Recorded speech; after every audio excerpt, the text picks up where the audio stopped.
నిర్వహించడం జరుగుతుంది.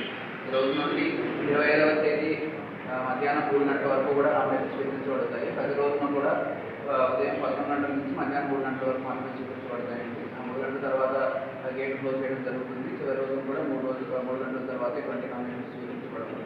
3 గంటల్లోకి ఎవరైతే లోపలికి వస్తారో వాళ్ళందరినీ కూడా ఒక సెకండ్ నెంబర్లో పెట్టి వాళ్ళందరికీ లేట్ అయినా సరే వాళ్ళందరికీ నామినేషన్ స్వీకరించబడి వారికి వాళ్ళ అపాయింట్మెంట్ ఇవ్వడం జరుగుతుంది.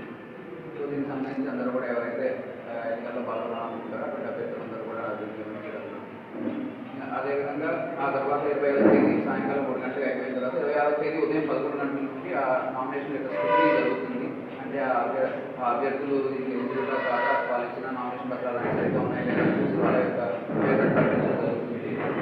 అది అయిపోయిన తర్వాత 29వ తేదీ 3 గంటల వరకు సమయం ఉంటుంది విత్డ్రా చేసుకోవడానికి. ఎవరైనా కానీ ఒక క్యాండిడేట్ నామినేషన్ కానీ విత్డ్రా చేసుకోవడానికి 3 గంటల వరకు సమయం ఉంటుంది.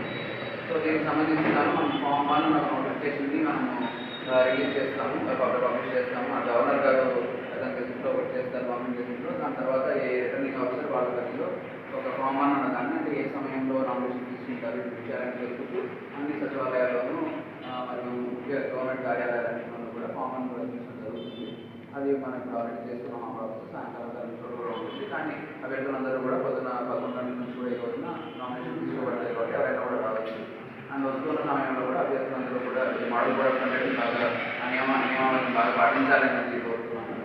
ఉదయం 11 గంటల నుంచి 3 గంటల వరకు ఒక 100 మీటర్ల దూరంలోనూ ఆర్టీఓ ఆఫీసర్ రిటర్నింగ్ ఆఫీసర్ కార్యాలయం నుండి ఒక 100 మీటర్ల దూరంలో దాన్ని కూడా ఆపడం జరుగుతుంది. కేవలం 3 వెహికల్స్ మాత్రమే, ఒక అభ్యర్థి తరపున 3 వెహికల్స్ మాత్రమే, అంటే కేవలం అభ్యర్థి మరియు 4 మాత్రమే లోపలికి వచ్చే విధంగా ఆస్కారం ఉంటుందండి.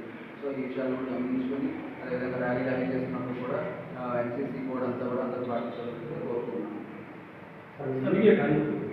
మీడియాకి ఆ సమయంలో